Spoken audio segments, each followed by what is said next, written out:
Hey guys, in this video I'm going to show you how to get back removed post on Instagram in 2022.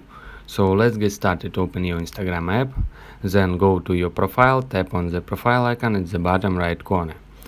Then open main menu, tap on three lines at the top right corner.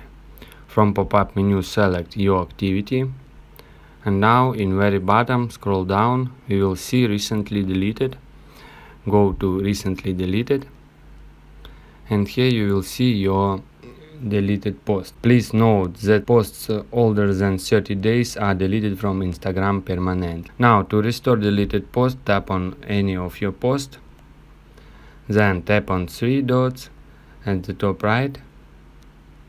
From pop-up menu, tap on restore. From pop-up menu, select restore. And now go back to my profile. I reload my page, and here is my post that I restored from recently deleted on Instagram. If you guys have any questions, let us know at the comment below. If not, don't forget to like and don't forget to subscribe.